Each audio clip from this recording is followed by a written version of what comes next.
नमस्कार दोस्तों, स्वागत है आपका इस नए वीडियो में। हमारी जिंदगी में कई बार हम खुद को एक मुश्किल घड़ी में पाते हैं। कई बार हमें बड़े फैसले लेने पड़ते हैं, लेकिन हमें यह नहीं पता होता कि वो सही है या गलत।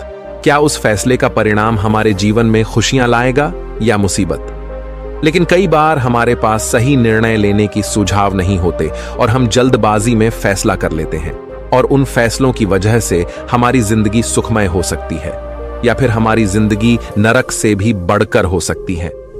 इसलिए सही फैसला लेने की क्षमता हमारे जीवन में सफलता हासिल करने के लिए आवश्यक है। तो चलिए आज की इस बोध कहानी के माध्यम से जानते हैं कि जीवन में सही फैसले कैसे लिए जाएं, और यह भी कि सही निर्णय लेने के तरीका कौन सा है। तो बिना किसी देरी के कहानी शुरू करते हैं दोस्तों। कई साल पहले की बात है। एक छोटे से राज्य में एक बौद्ध भिक्षु निवास कर रहे थे, जिन्हें सभी जगहों पर उनके ज्ञान के बड़े चर्चे थे। वह बौद्ध भिक्षु बहुत ज्ञानी थे। उनके पास लोग बहुत दूर दूर से आते थे ताकि वे उनसे अपनी समस्याओं का समाधान प्राप्त कर सके। उनके पास कोई भी कैसी भी समस्या लेकर क्यों ना आए, वह समस्या का समाधान अवश्य करते थे।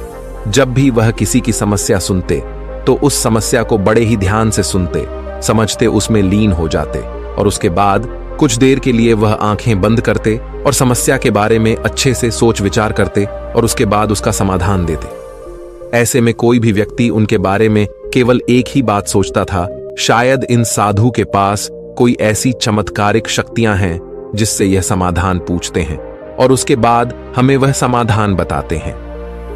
एक बार एक युवक ने उन महाराज से यह पूछ भी लिया, क्या आपके पास ऐसी कोई चमत्कारी शक्तियां हैं जिसके कारण आप हमारी समस्याओं का समाधान करते हैं, या आपके पास ऐसी कोई दिव्य दृष्टि है जिससे आप हमारी समस्याओं का समाधान खोज पाते हैं। उस युवक की यह बात सुनकर वह साधु जोर जोर से हंसने लगे, लेकिन उन्होंने उस युवक की बात का कोई जवाब नहीं दिया। उसके कुछ ही दिनों बाद उस राज्य में एक बड़ी अजीब सी घटना घटी। उस राज्य में एक बुढ़िया औरत रहा करती थी, जो अपने पूरे घर में अकेले ही रहती थी। उसका कोई ना था। उस राज्य से होकर 4 मित्र अपने घर की ओर जा रहे थे। वे लोग दूसरे नगर में काम करके पैसा इकट्ठा करके अपने गांव की ओर जा रहे थे। ये बात बहुत पुराने जमाने की है, जब यातायात के साधन ना हुआ करते थे, इसलिए वे लोग पैदल ही यात्रा किया करते थे। इसी कारण वे चारों मित्र अपने अपने धन को इकट्ठा करके अपने गांव की ओर प्रस्थान कर रहे थे। उन चारों ने अपना अपना धन एक छोटी सी पोटली में रखा था और उसी पोटली में उन सब की सारी कमाई थी। तभी उन चारों मित्रों में से एक मित्र कहता है, मित्रों, इस तरह से यदि हम अपना धन अलग अलग रखेंगे तो इससे हमारा धन चोरी हो सकता है। क्यों ना हम अपना सारा धन एक ही पोटली में रख दें, जिससे हम सब इस पर ध्यान भी दे सकेंगे और हमारा धन सुरक्षित भी हो जाएगा। और जब हम अपने गांव पहुंच जाएंगे तो हम वहां पर अपना अपना हिस्सा इसमें से ले लेंगे। उन तीनों मित्रों ने उस युवक की बात मान ली और वे सभी मिलकर अपना धन एक ही पोटली में रख देते हैं और वे सभी मिलकर अपने गांव की ओर आगे बढ़ते हैं। चलते चलते काफी समय बीत चुका था और अब रात्रि होने वाली थी।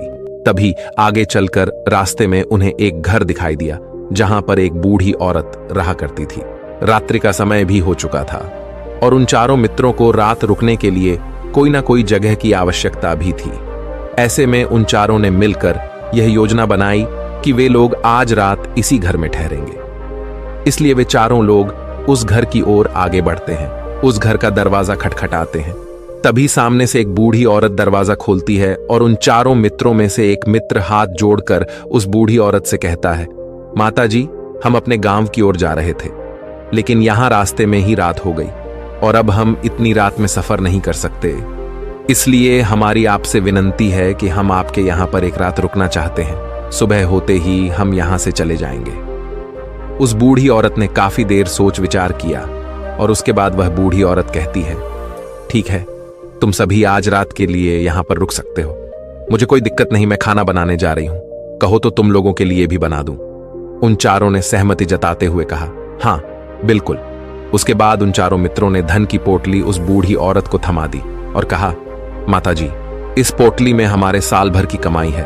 हम चारों ने अब तक का अपना सारा कमाया हुआ धन इसी पोटली में रखा है और अब हम इसे आपको सौंपते हैं, क्योंकि यह हम चारों से ज्यादा आपके पास सुरक्षित होगा। हम बस इतना चाहते हैं कि यदि हम चारों में से कोई एक व्यक्ति से लेने आए तो आप इस पोटली को उसे मत देना जब तक कि हम चारों एक साथ इस पोटली को लेने न आए। तभी वह बूढ़ी औरत कहती है, ठीक है बेटा, यदि तुम चारों एक साथ आओगे तभी मैं इस पोटली को आपको सौंपेंगे। और वैसे भी आप लोग तो सुबह यहां से चले जाने वाले हैं। मैं आपको सुबह ही यह पोटली थमा दूंगी, वह धन की पोटली। उस बूढ़ी औरत को थमाकर चारों मित्र निश्चिंत हो जाते हैं कि अब उनका धन सुरक्षित है और वे लोग खाना खाकर सो जाते हैं। अगली सुबह जब वह चारों उठते हैं तो सभी लोग अपनी आगे की यात्रा के लिए तैयारियां शुरू कर देते हैं। उन चारों नौजवानों में से एक नौजवान थोड़ा सा बदमाश था। वह अपने उन तीनों मित्रों से कहता है, भाइयों, इस बूढ़ी औरत ने हमारी रात भर खातिरदारी की है, हमें अच्छा भोजन खिलाया, सोने के लिए अच्छी जगह दी, रात भर यहां सर छुपाने के लिए एक अच्छा मकान दिया और हमने अब तक उसके लिए कुछ नहीं किया। वह बूढ़ी औरत अकेले ही खेतों में काम कर रही है। क्या हम सभी यहां से जाने से पहले इस बूढ़ी औरत की मदद नहीं कर सकते? उस बदमाश नौजवान ने मन ही मन यह योजना बना ली थी कि वह किसी तरह से भी उस बुढ़िया से पोटली हासिल करके ही रहेगा। बाकी के तीनों मित्र उसकी बातों में आ जाते हैं और वे सभी मिलकर उस बुढ़िया की मदद करने अर्थात खेतों में काम करने के लिए चल पड़ते हैं। वे सभी मिलकर खेतों का काम कर ही रहे थे कि तभी वह बदमाश नौजवान अपने बाकी तीनों मित्रों से कहता है, मित्र, मुझे जोरों की प्यास लग गई है, मैं जरा उस बूढ़ी औरत से पानी मांगकर लाता हूं। वह बाकी मित्र भी अब काफी थक चुके थे, उन्हें भी जोरों की प्यास लगी थी, इसलिए वह तीनों मित्र उसे वहां से जाने की अनुमति दे देते हैं।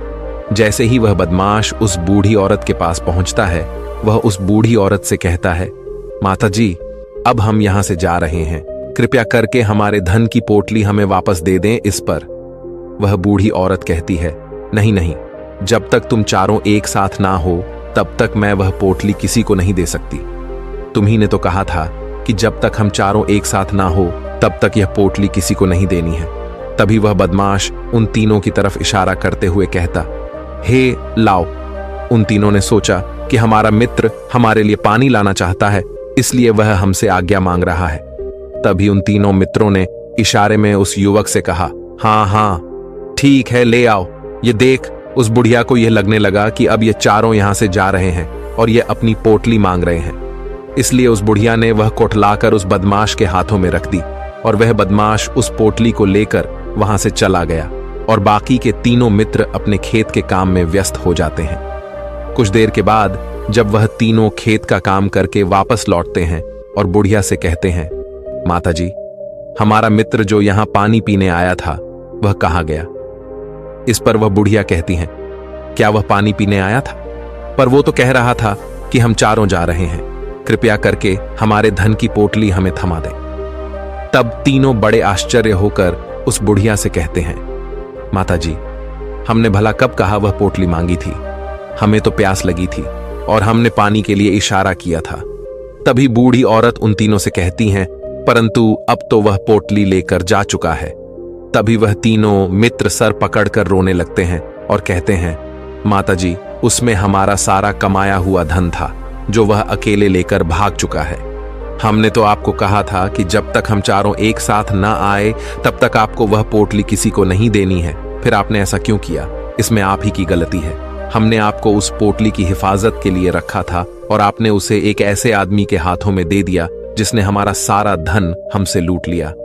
हम बर्दाश्त नहीं करेंगे, हम राजा के पास जाएंगे और राजा से आपकी शिकायत करेंगे, न्याय की मांग करेंगे। अब तो इस बात का राजा ही फैसला करेंगे। तीनों नौजवान क्रोधित होकर राज दरबार में पहुंच जाते हैं और अपनी सारी समस्या उन राजा को बता देते हैं। जब वह राजा उन तीनों नौजवानों की बात ध्यानपूर्वक सुनता है तो वह तुरंत ही उस बुढ़िया को राज दरबार में पेश होने का आदेश देता है। राजा के आदेश पर राजा के सैनिक तुरंत ही उस बूढ़ी औरत को राज दरबार में पेश करते हैं और राजा भरी दरबार उस बूढ़ी औरत को दोषी करार कर देता है और कहता है, तुम्हें वह पोटली उस अकेले व्यक्ति को नहीं देनी चाहिए थी। जब उन्होंने तुमसे कहा था कि जब तक वह चारों एक साथ उस पोटली को लेने ना आए तब तक तुम्हें वह धन किसी को नहीं देना चाहिए था। इसमें तुम्हारी गलती है और अब तुम्हें इसका हर्जाना भरना होगा, तुम्हें इनका धन लौटाना होगा। राजा का यह आदेश सुनकर बूढ़ी औरत फूट फूट कर रोने लगती है और राजा से मदद की गुहार लगाती है और कहती हैं, हे राजन, मैं तो एक बूढ़ी औरत हूं और मेरे पास इतना धन नहीं है और ना ही मेरे घर में कोई ऐसा है जो धन कमाता हो। मेरे पास इतना धन नहीं कि मैं इनका धन लौटा सकूं। मैं तो अकेली हूं, बेसहारा हूं, कृपा करके मुझ पर रहम करे। लेकिन राजा उस बूढ़ी औरत की एक नहीं सुनता। वह बूढ़ी औरत रोते हुए अपने घर की ओर जा रही थी। ये सोच रही थी कि आखिर मैं इतना धन कहां से लाऊं, कि कैसे मैं उन लोगों का यह धन उन्हें लौट आऊंगी। मेरे पास इतना धन नहीं है। मैं क्या करूं, कैसे करूं, कहां से लाऊं इतना धन? यदि मैंने उनका धन नहीं लौटाया तो मुझे राजा मार डालेगा। वैसे भी मेरी ही गलती है। जब उन चारों ने मिलकर मुझसे कहा था कि जब तक हम चारों एक साथ ना आए तब तक वह पोटली किसी को नहीं थमानी है, फिर भी मैंने वह पोटली केवल उस एक व्यक्ति को थमा दी। इसमें गलती तो मेरी ही है। वह रोते रोते ये सारी बातें सोचते हुए अपने घर की ओर जा रही थी। तभी रास्ते में उस बूढ़ी औरत को वहीं संत मिले जो उस नगर में किसी भी समस्या का समाधान बड़ी ही सरलता और सहजता से करते हैं। उन्होंने उस बूढ़ी औरत से कहा, क्या बात है बेटी, क्यों रो रही हो? इस पर वह बूढ़ी औरत उस संत को सब कुछ सच सच बता देती है और कहती है, हे महाराज, इसमें गलती तो मेरी ही है। उन चारों ने तो पहले ही कहा था कि जब तक वे चारों एक साथ ना आए तब तक वह पोटली मुझे किसी को नहीं देनी है। लेकिन मेरी हिम्मत मारी गई थी जो मैंने वह पोटली केवल एक व्यक्ति को थमा दी और वह उनका सारा धन लेकर वहां से भाग गया। लेकिन अब मुझे यह समझ नहीं आ रहा कि मैं वह सारा धन कहां से लाऊं, कैसे जुटाऊं। मेरे पास इतना धन नहीं है और राजा ने तो आदेश भी दे दिया है कि मुझे उनका धन लौटाना ही पड़ेगा। लेकिन मैं यह समझ नहीं पा रही कि इतना सारा धन मैं कहां से लाऊंगी। तभी वह संत उस बूढ़ी औरत से कहते हैं, शांत हो जाओ, मैं कोई ना कोई रास्ता जरूर निकाल लूंगा। इतना कहकर वह संत वहीं पर बैठ जाते हैं, ध्यान करने लगते हैं। कुछ देर के लिए आंखें बंद कर सोचते हैं, विचार करते हैं। मौन रहकर वह समस्या का समाधान निकालते हैं और उसके बाद वह उस बूढ़ी औरत से कहते हैं, बेटी, राजा ने फैसला किया है, वह बिल्कुल गलत है। आपने जो किया इसमें आपकी कोई गलती नहीं है। राजा का फैसला गलत है। उन संत के इतना कहने पर बूढ़ी औरत चुप हो गई और यह सोचने लगी कि आखिर राजा का फैसला कैसे गलत हो सकता है। राजा तो सभी के लिए न्याय ही करते हैं और वह कभी किसी का बुरा नहीं करते। फिर आखिर आज राजा का फैसला कैसे गलत हो गया? उन संत और उस बुढ़िया की बात आसपास के खड़े लोग सभी लोग सुन रहे थे और वे लोग भी बड़े अचरज में थे, क्योंकि राजा का फैसला कैसे गलत हो सकता है। राजा ने तो बिल्कुल सही फैसला लिया है। इस बूढ़ी औरत ने ही गलती की है, उन चारों का धन केवल एक ही को थमा दिया। ऐसे में इस बुढ़िया को उनका धन तो लौटाना ही चाहिए। राजा ने गलत फैसला कहा किया है। तभी वह संत उस बूढ़ी औरत से कहते हैं, जाओ और राज दरबार में कह दो कि हे राजन, आपका फैसला गलत है और सही क्या है, गलत क्या है, इसका फैसला मैं करूंगा। पहले तो बूढ़ी औरत इतनी हिम्मत ही नहीं जुटा पा रही थी कि वह राज दरबार में जाकर भरे राज दरबार में राजा को यह कह सके कि राजन, आपका फैसला गलत है। लेकिन जैसे तैसे उसने हिम्मत जुटाई और वह वापस राज दरबार लौटी। उसने डरते हुए भरे राज दरबार राजा से बड़ी थर्राती आवाज में कहा, हे राजन, आपने जो फैसला किया है वह फैसला गलत है। इतना कहकर उसने राजा को सारी बात सच सच बता दी। उस बूढ़ी औरत की बात सुनकर राजा बहुत क्रोधित हुआ। राजा ने उस बूढ़ी औरत से कहा, कौन है वह संत जिसने मेरे फैसले को गलत बताया है? क्या उन्हें नहीं लगता कि मैंने सही निर्णय लिया है? मैं हर रोज कई निर्णय लेता हूं, कई फैसले करता हूं, लेकिन आज तक कभी किसी ने मुझसे यह नहीं कहा कि मेरा फैसला गलत है। यदि उन संत ने मुझे सही फैसला न सुनाया, उन्हें फांसी की सजा दे दूंगा। यह बात पूरे नगर में फैल गई। सभी लोग यह जानने के लिए हैरान थे कि आखिर वह साधु ऐसा कौन सा फैसला सुनाने वाले हैं जो राजा से भी उचित होगा, जिसमें सबके लिए न्याय होगा। राजा ने अपने सैनिकों को तुरंत ही आदेश दिया कि जाओ और संत को राज दरबार में लाओ। राजा की आज्ञा के अनुसार वे सैनिक तुरंत ही उन संत को लेने के लिए निकल पड़े। वे लोग कुछ ही देर बाद उन संत को लेकर राज दरबार पहुंचे। राज दरबार में सभी लोग उपस्थित थे और सभी लोग उन संत के फैसले का इंतजार कर रहे थे। उन संत को देखकर राजा कहता है, महाराज, आपको ऐसा क्यों लगता है कि हमने जो फैसला किया है वह गलत है? इस बुढ़िया ने यह वादा किया था कि वह चारों लोगों को एक साथ ही वह पोटली जमाएगी। फिर आखिर उसने अपना वादा क्यों तोड़ा? इसने यह गलती क्यों की कि इसने केवल एक ही को पोटली थमा दी और वह उनका सारा धन लेकर यहां से भाग गया? तो क्या इसमें इसकी गलती नहीं है? क्या इससे इनका धन नहीं लौटाना चाहिए? इस पर वह साधु बड़ी विनम्रता से राजा से कहते हैं, हे राजन, यह आपका फैसला था, लेकिन मैं आपसे कुछ कहना चाहता हूं। इस पर राजा कहता है, ठीक है, कहिए आप क्या कहना चाहते। इस पर वह साधु बड़ी विनम्रता से राजा से कहता है, हे राजन, जैसा कि वादा किया गया था कि पोटली एक साथ उन चारों को ही दी जाएगी, तो अभी तो ये केवल 3 है, चौथा कहां है? तो इनसे कहिए कि ये लोग यहां से वापस जाएं और अपने उस चौथे मित्र को यहां लेकर आए, तभी इनका धन वापस किया जाएगा। और वादा भी ऐसा ही किया गया था कि जब तक चारों लोग एक साथ ना हो तब तक उनका धन उन्हें नहीं लौटाया जाएगा। और यदि यह बूढ़ी औरत इन तीनों को धन लौटा देती है तो ये बूढ़ी औरत अपना वादा तोड़ देगी, और ये सही नहीं है। इसलिए यदि आप चाहते हैं कि इनका धन लौट आया जाए तो पहले इनसे कहिए कि ये लोग जाएं और अपने उस चौथे मित्र को यहां पर वापस ले आए। उस राजदरबार में हर कोई इस बात को सुनकर बहुत खुश हुआ।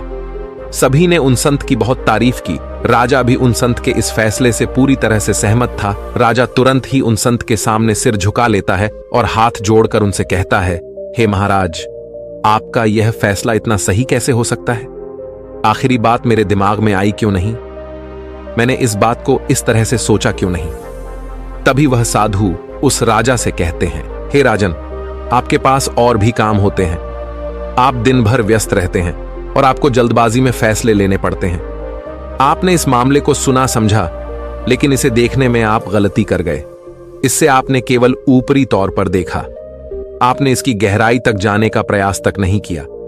यदि आपने इस मामले की गहराई को देखा होता, समझा होता, तो आप भी इसी नतीजे पर आते। जब तक हम किसी मामले की गहराई तक नहीं जाते, तब तक हम उसका सही समाधान नहीं निकाल सकते। लेकिन हम में से अधिकांश लोग तो अपने फैसले केवल जल्दबाजी में लेना चाहते हैं, भले ही वह मामला कितना भी गंभीर क्यों ना हो। हमें तो बस अपना हक चाहिए, हमारा नाम होना चाहिए, भले ही फैसला हमारे लिए आगे चलकर हमारे लिए नुकसानदायी क्यों ना हो। लेकिन हम तो उस मामले की गहराई तक जाने के लिए सोचते तक नहीं। तभी वह राजा उन संत से कहता है, हे महाराज, क्या आपके पास कोई दिव्य शक्तियां हैं? क्या आपके पास ऐसी कोई चमत्कारिक शक्ति है जिसे आप सवाल करते हैं और बदले में वह आपको जवाब देती है, जिस कारण आप सटीक और सही समाधान बता पाते हैं? राजा की यह बात सुनकर वसंत मुस्कुराने लगे और राजा से कहते हैं, हे राजन, यह सवाल मुझसे कई लोगों ने पूछा है और मैंने कभी किसी का कोई जवाब नहीं दिया। लेकिन आप इस राज्य के राजा हैं, इसलिए मैं आपके इस प्रश्न का उत्तर देता हूं। आप में से कई लोगों को यहां ऐसा लगता है कि मेरे पास कोई ऐसी शक्तियां हैं जिससे मैं बात कर सकता हूं, जिससे मैं कोई भी समस्या का समाधान पा सकता हूं।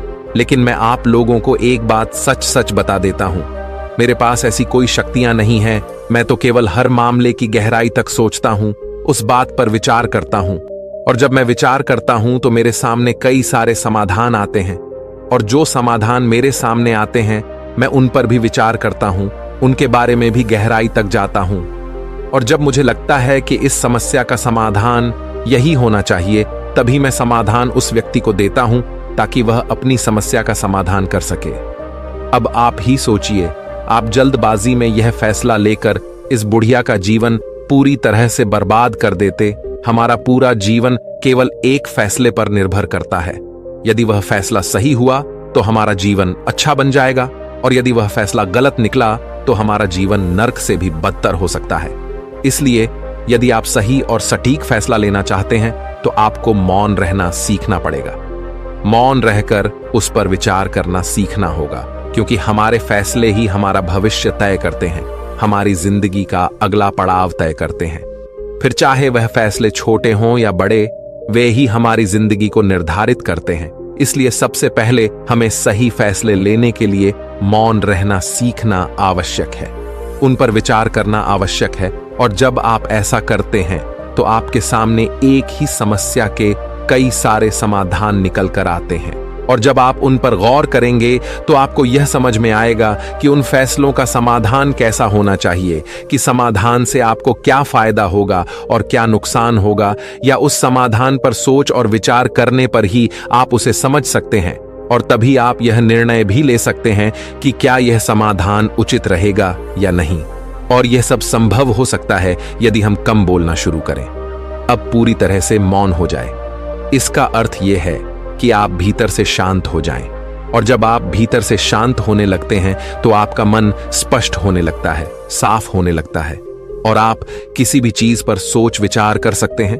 और जब आप भीतर से शांत होने लगते हैं तो आप ऊपर से भी कम बोलते हैं, और जब आप धीरे धीरे कम बोलने के आदी हो जाते हैं तो आप साफ और स्पष्ट तौर पर सोच और समझ पाते हैं। आपके विचारों में शुद्धता आ जाती है, जिससे आपको यह साफ और स्पष्ट देखने को मिल जाता है ये कौन सा फैसला सही होगा और कौन सा फैसला गलत होगा। आपको उस परिस्थिति में क्या करना चाहिए और क्या नहीं करना चाहिए। लेकिन हम में से अधिकांश लोग अपने आप को सही साबित करने के लिए, अपने आप को ऊंचा साबित करने के लिए अत्यधिक बोलते हैं, और इतना बोलते हैं कि हर कोई उनकी बातों को गंभीरता से नहीं लेता। उन्हें ऐसा लगता है कि मानो ज्यादा बोलना ही हमारे लिए हमारा शस्त्र है, लेकिन वह यह भूल जाते हैं कि वह अत्यधिक बोलकर मूर्ख बन रहे हैं। लोग हमारा मजाक बनाते हैं, हमें मूर्ख समझते हैं, हमसे दूर रहने लगते हैं क्योंकि उन्हें हमारी बक बक अच्छी नहीं लगती। लेकिन जब आप भीतर से शांत होने का प्रयास करते हैं और धीरे धीरे भीतर से शांत होने लगते हैं तो आप खुद ब खुद ऊपरी तौर पर कम बोलना शुरू कर देते हैं। इससे आपके मन में, आपके मस्तिष्क में एक साफ और स्पष्ट विचार उत्पन्न होते हैं, और आप अपने आप को साफ स्पष्ट तौर पर समझ पाते हैं, देख पाते हैं आपको कब, क्या, क्यों और कितना बोलना चाहिए, और आपको कब, कैसे, क्यों, किस तरह से कौन सा फैसला लेना सही है या नहीं, यह भी आप अच्छी तरह से समझ और जान पाते हैं। जब आप कम बोलना शुरू करते हैं तब आप अपने आप को बहुत अच्छी तरह से समझना शुरू कर देते हैं, अपने आप पर अच्छी तरह से विचार करना शुरू कर देते हैं। तब आपको यह बात भी बहुत अच्छी तरह से समझ में आने लगती है कि जो हम बेकार की बक बक करते हैं उस पर हमारे शरीर की बेवजह ही कितनी सारी ऊर्जा यूं ही व्यर्थ हो जाती है, नष्ट हो जाती है, जिसे हम चाहे तो किसी जरूरी काम में लगा सकते हैं, फैसले लेने में लगा सकते हैं, जिससे हम तनाव मुक्त रह सकते हैं और हमें अच्छी नींद भी आ सकती है। और यदि आप इसी प्रकार सोच विचार कर फैसले लेना शुरू करते हैं तो आपका मस्तिष्क भी अच्छी तरह से काम करने लगता है और आपका मस्तिष्क पहले से भी ज्यादा शक्तिशाली हो जाता है। और इसका एक बहुत अच्छा उदाहरण भी आपको मैं बताना चाहूंगा। जब आप स्कूल में पढ़ते थे या फिर आज भी आप पढ़ रहे हो तो आपने देखा होगा कि जो बच्चे होनहार होते हैं, होशियार होते हैं, वे लोग बहुत कम बातें करते हैं और अपना समय सही चीजों में लगाते हैं। वह अधिकांशतः अपना समय मौन होकर ही बिताते हैं। इसी वजह से वह पढ़ाई करने में बहुत तेज होते हैं। वह जो कुछ भी पढ़ना चाहते हैं वह उसे याद कर ले जाते हैं। लेकिन वहीं पर दूसरी तरफ जो लोग बहुत अधिक बोलते हैं, यदि आप उन्हें पूरे 24 घंटे भी दे दें तो भी वह उस तरह से उन चीजों को याद नहीं रख सकते जिस तरह से वह मौन रखने वाले बच्चे उन बातों को याद कर लेते हैं। और महान चाणक्य ने भी यही कहा है कि जो व्यक्ति ये समझ जाता है कि उसे कब, कहां और कितना बोलना चाहिए, उस व्यक्ति को सफल होने से कोई नहीं रोक सकता। और आप इतिहास उठाकर देख सकते हैं, आज तक जो भी लोग महान हैं, जो लोग भी सक्सेसफुल बने हैं, उन लोगों की आदत बहुत कम बोलने की है। उनका पूरा ध्यान केवल अपने लक्ष्य पर होता है और अपना पूरा समय वह अपने लक्ष्य को पाने में ही लगा देते हैं। इसीलिए आपको भी यह आदत अपने जीवन में उतारनी चाहिए। और कम बोलने का अर्थ यह नहीं कि आप ऊपर से कम बोलें, बल्कि आप भीतर से कम बोलिए, भीतर से शांत रहिए। यदि आप रोज इसका अभ्यास करते हैं तो केवल कुछ दिनों में ही इससे होने वाले लाभ आपको आपके सामने नजर आने लगेंगे। दोस्तों, आपने आज के इस वीडियो से क्या सीखा वह मुझे आप कमेंट में बता सकते हैं। इसी के साथ मैं उम्मीद है कि आपको आज की वीडियो पसंद आई होगी, तो इस वीडियो को उस इंसान को शेयर करें जिससे ये कहानी सुनने की जरूरत है, और उसी के ठीक बाद चैनल को सब्सक्राइब करें। तो चलिए फिर मिलते हैं ऐसी एक और नई वीडियो में एक नए मैसेज के साथ। तब तक के लिए अपना ख्याल रखें। धन्यवाद और नमो बुद्धाय।